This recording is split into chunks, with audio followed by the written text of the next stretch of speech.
Good morning, folks, and happy Wednesday to you. Obviously, got a few people joining here, so I'm going to take attendance here while we get people coming in.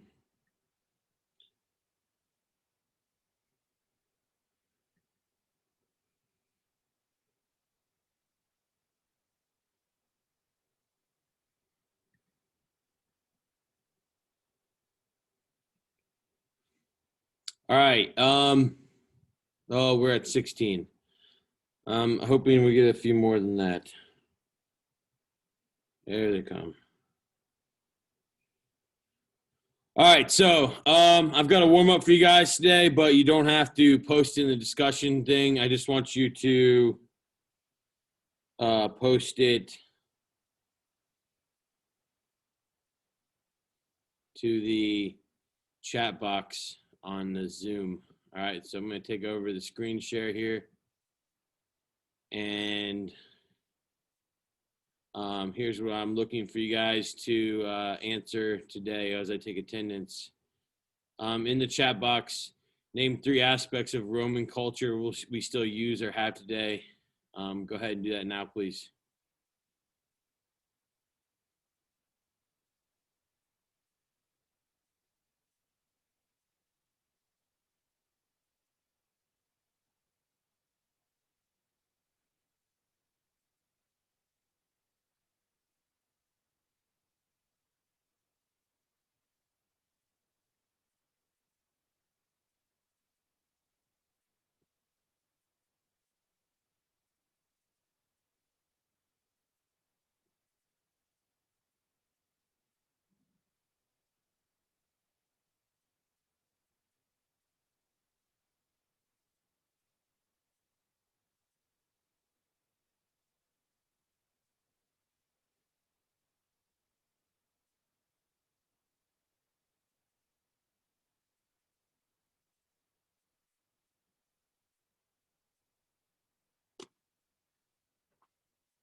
All right, let's go ahead and see what you guys got here. And I've got columns and democracy, kind of. Racing, coliseum, stadiums, theaters. Racing, group entertainment, judicial system, architecture, roads, algebra, calendar, or is that from a different empire? One of the 3 is correct there. Government, architecture, laws, government, education, agriculture, government law, language, government law, art, architecture, government, food, religion, government, architecture, education, laws, government, architecture, government, language. That's a good one. Definitely our language is based off of the Latin roots. Smart. Government, education, agriculture, Christianity. Yep. Yeah. All right. So most of you are on the right track here. Do we still use their roads today? Yeah. We actually make our roads exactly the same way that they do. And the way that we get our water into our cities is pretty similar to how the Romans built aqueducts too. So just some food for thought. All right, so today we get to talk about the decline and fall of the Roman Empire. Okay, Yeah, you guys see this picture? This is supposed to be a picture of the Roman Forum in absolute chaos because the decline and fall of the Roman Empire was a traumatic event that would basically put Europe behind China, the Middle East, the Inca and the Aztec in the Americas, and in Africa, the East Coast, Zimbabwe, Ghana, Mali, and Songhai. It put them behind these other civilizations for 1,000 years. The decline and fall of this empire that, again, you as educated students just told me we still use aspects of their culture in our own culture. So you can imagine that this civilization falling caused some problems for the entire area, which it did. Okay. Why is this random coin? Sorry about that. Hold on a second. Wasn't like that last night. Okay, there we go. All right, so obviously, we're gonna take a quiz when we're done with the end of this. I should have told you that. And then if we have any time left, you can upload your intros if you haven't done that yet. We'll see how long this takes us. So, the signs that Roman Empire was falling was started off with economic problems. Okay, so we talked about what the Pax Romana was. And that was a 200-year period of time where there was peace. After that, trade became difficult on the sea and on the roads, and so this meant that there was a lot of piracy and a lot of people taking goods from Roman traders and merchants. The rich people that lived inside cities spent a lot of the gold and silver that they had accumulated from stealing from other peoples over time on items like silk and porcelain from China that were traded on the Silk Trade route. If you remember right, this is when China and India were also flourishing as well. And so to combat that, Rome started making coins with less silver, which caused inflation. It's like when we print a bunch of dollar bills, but we have nothing to back up the dollar bill, we have inflation. I'm not an economist, but I'm guessing since we have provided so much relief money during this COVID crisis that we're going to see some inflation in the United States here soon. I'm also going to go over to this fancy nickel right here. If you guys can look at my screen. Oop, there it is. It's a nickel. Is that made with pure metal? What do you guys think? It's common sense answer, right? No, it's not, because we don't have the money to do that anymore. Okay, it's only worth 5 cents. Why would we make it worth pure metal? So you guys can see we have already started doing some of these same things. Okay, so when inflation hits, it's a drastic drop in the value of money. And then what happens is the price of goods go up. And then the common people struggle. There's a couple times in history where we've seen really bad inflation. Maybe you guys remember 2008, you were barely born, but after that, that's right when I graduated college. We had some pretty rough inflation in 2009, 2010, but nothing close to like Nazi, Germany after World War I or Russia before the Russian Revolution, the Communist Bolshevik Revolution. Huge inflation. United States during the Great Depression would be another time, okay? And so what happened then is because the people abused the soil by trying to squeeze as much goods out of it, and then with warfare was there stopped being as much food around as well. And anytime you don't have as much food and it costs a lot of money, the rich still get to eat, but it's the poor and it's the old people and it's the babies that suffer. And that typically then you get spread of disease or some type of pandemic like we're experiencing now, where mostly the middle population is okay, but the people who have pre-existing conditions and over a certain age are the ones struggling. Well, similar situation here. All right, so what happens then is that's going to lead to political problems, okay, obviously, okay? So people aren't happy. people start to lose what we call patriotism. If you don't know what patriotism is the ability to defend your state or want to defend your state and be proud of it. And so people stop really having a desire to protect Rome. And that meant that working as a political official, which used to be an honorable title, no longer meant anything. And so out of the 26 generals that became emperors because they won civil wars to become emperors, what ends up happening is 25 of them, I believe, 25 of them basically were killed in office. So if you think we have a messy political situation, and we do, especially after that nasty debate last night, we don't have 25 generals being assassinated when they became emperors. That's rough. All right, so that would lead us then to some military problems. There were these people called the Germanic tribes. They were a bunch of different groups of people that lived outside the Roman Empire that basically copied the Roman Empire, their way of life, but the Romans called them, quote unquote, barbarians because they didn't speak Latin. So anyone who didn't speak Latin or Greek was called a barbarian. But over time, these tribes started to basically act like they were Roman citizens. And so with these tribes invading, you guys have probably heard this before, but Rome had to actually pay these Germanic tribes to fend off or fight off other Germanic tribes that were invading the empire because there weren't very many soldiers. If you remember right, soldiers only fought to go conquer and get paid. They didn't fight to sit around and do nothing. And they weren't paid to do that. So these soldiers, really only had loyalty to their commanders. They weren't loyal to Rome because they weren't being paid by Rome. And then mercenaries have to get paid. They're foreigners. They don't fight as hard. You guys remember the American Revolution when the British tried to hire German mercenaries to fight in the United States? That didn't go so well for them. Okay?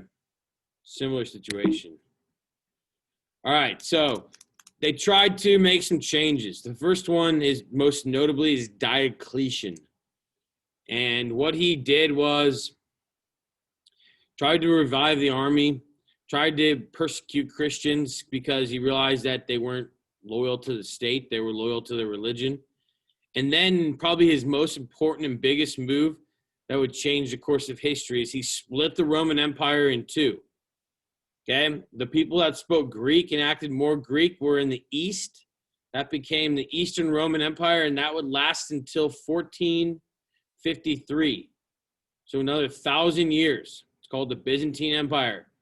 The West, though, which was the Latin-speaking area, was still centered in Rome.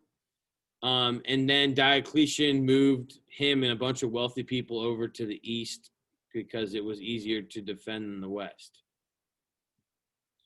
Now, insert Emperor Constantine. We mentioned him yesterday. Okay, but he took over the west part of the empire in 312, and that was the same year that he adopted Christianity for all and said that Christianity would be the official religion. The other strategic move that this crazy man made was that he moved the capital from Rome, okay, like the main capital, which was always Rome. He moved it over to this new city, and he renamed it Constantinople. Again, a very humble move from a very arrogant man. That's an oxymoron. Who does he sound like, naming himself Constantinople? Anyone remember? Alexander the Great. Yeah, it's very Alexander the Great type move, exactly. You guys remember, I told you guys yesterday, in hoc signo vinces, which means by this sign you will conquer. Here's the painting that's outside the Pope's apartment. Okay, and then this is Constantine supposedly seeing this sign and then converting to Christianity and asking for forgiveness for killing his entire family. He's a doo-doo head for doing that. But this is kind of important in terms of world history.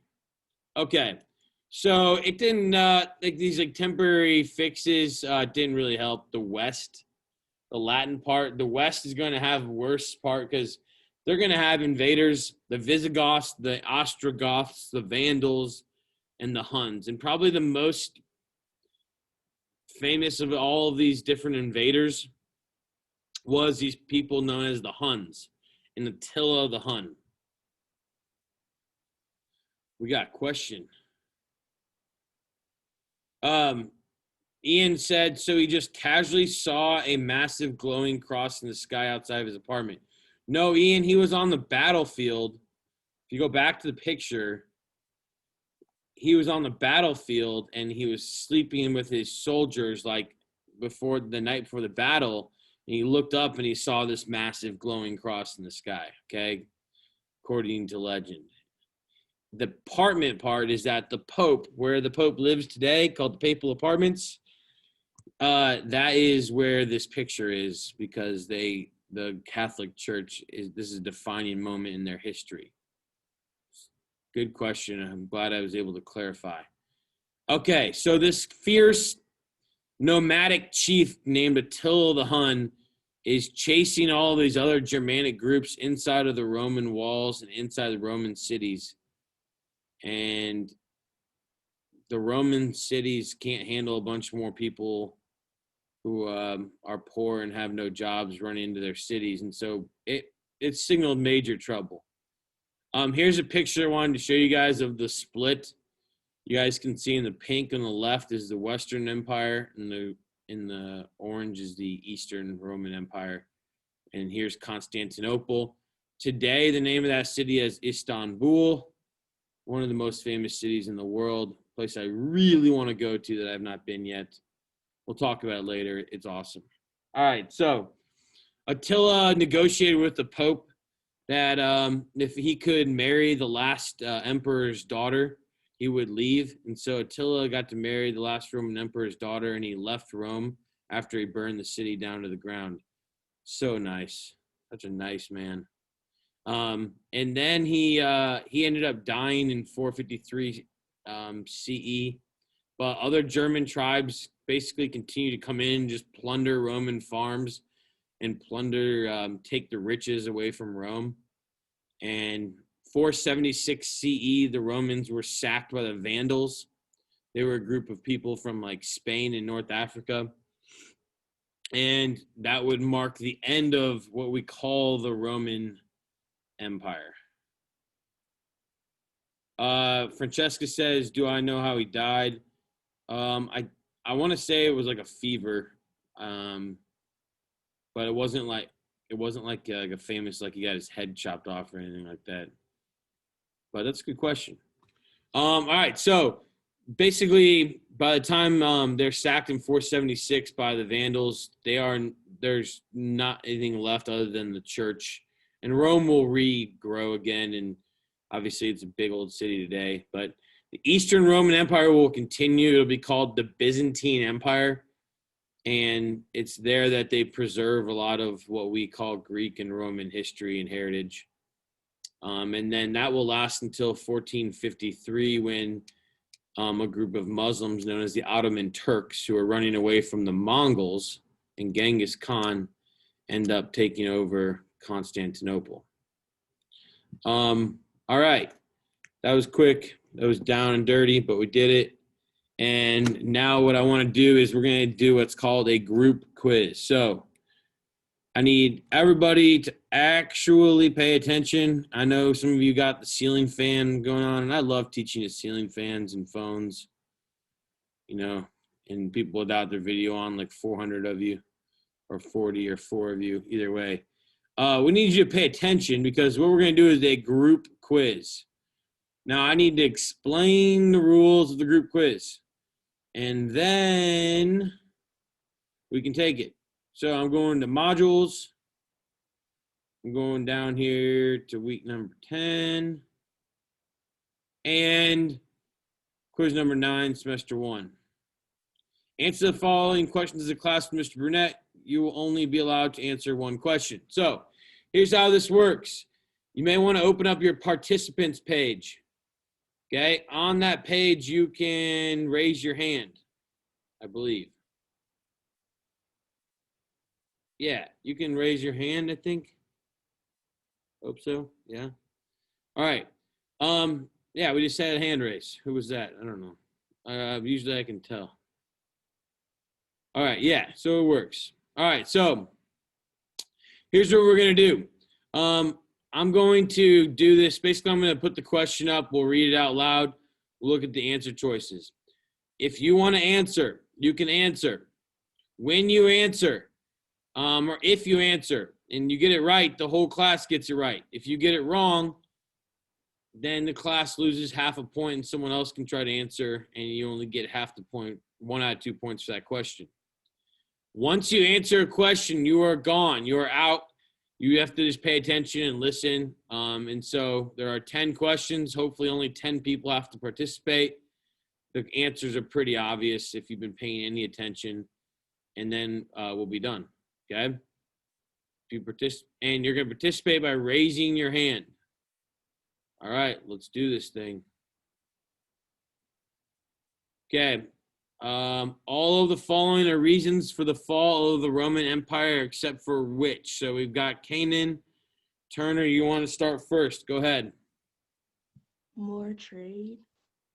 That would be correct. Good job. All right, you are out. Okay, so 1 for 1 for this class. Question 2. The name given to the time period known as the 200-year period of Roman peace. Ethan.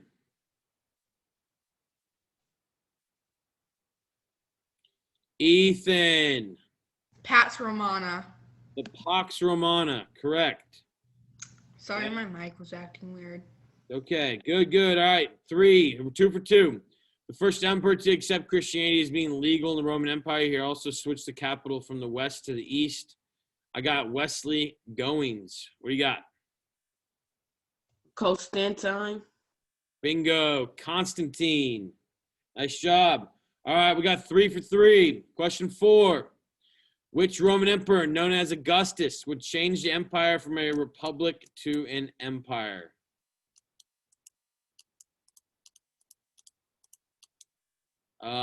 Jordan. Caesar. Okay, we're gonna go with Caesar. Do you agree with that, Zariah? No. Who do you think it is? Octavian. Okay, Jordan, I'm gonna go with Octavian just to make sure the class gets it right. Okay, that's a tricky one. I could see where you thought that was right too, but it's actually Octavian. So we'll give you 4 because Mr. Burnett's nice.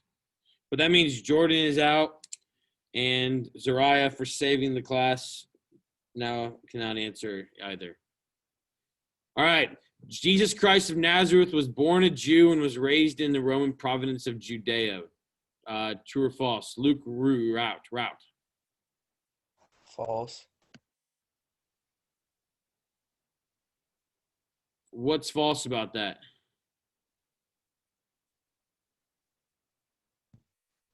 He wasn't raised there. Where was he raised? Nazareth, right? Yeah, is Nazareth in Judea? Oh, yeah. So do you still think it's false or not? No, it's true.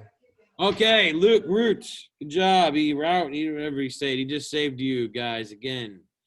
Okay, you're out. Peter spread Christianity to the Greeks and Paul spread Christianity to the city of Rome. Eon. What do you think? It's false because they flipped it. Aha. Peter spread it to the Romans and Paul to the Greeks. Good job. 6 for 6. All right. Christianity spread, and you're out. I got to cross your name out. Christianity spread quickly in the Roman Empire, immediately becoming a popular religion after Jesus Christ of Nazareth was killed on a cross. Francesca. That's false. Why is that false? Because it was frowned upon. Yeah, and it took 200 plus years for them to make it legal, right? Yes, you're correct. All right, question 8. The Eastern Roman Empire would continue known as the Byzantine Empire, even though the Western Roman Empire fell by the late 400 CE. I need someone new here. We're getting to the nitty gritty. Someone needs to raise their hand that doesn't already have it raised, because all 4 people I see with their hand raised have already answered a question. Oh, we got someone. Olivia Ferry. True.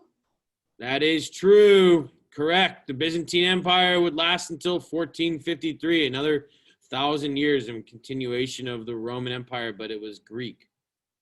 Good. All right. Question 9. Achievements of the Roman Empire include all the following except for, so we got someone else, Amaya. Gunpowder. Yeah, good. Gunpowder, because that's obviously Chinese, right? It's one of their big 4. All right, last one. Early followers of Jesus Christ of Nazareth who spread Christianity after he died were called what? We got somebody new here. Diamond, get in. What do you think? Apostles. Apostles. Let's see. 10 out of 10. Nice. You guys should give yourselves all the hand raise clap function. Yay. All right. Hey, Kanan, you just raise your hand. Do you have a question? Oh, yeah. Clap. Good. Okay. You guys got 20 out of 20. Thank you to all of your classmates who participated. For all of them that did not, way to use everybody else to your advantage. And I need you guys to get your intros turned in by 10:59. I only had 24 turned in. You guys should know. I think you guys know where those go. Okay, right here. And modules. And week 10 right here. Okay, let's see how many I got turned in. Maybe I'm up to 30, 29. Okay, those need to be turned in. You guys got 17 minutes to work on that. No other homework. Have a good day, folks. All right. Thank you. Thank you. See you, Mr. B. See you guys. Zoe wasn't able to come because her Zoom wasn't working at all, and she was like trying to text me. I bet she sent me a message. Yeah, she sent you an email, but I just wanted to tell you that because she was afraid you weren't gonna mark her as there. No, she's good. I got 2 people like that. No worries. Okay, thank you. Have a Yeah, good thank day. you. Have a good one.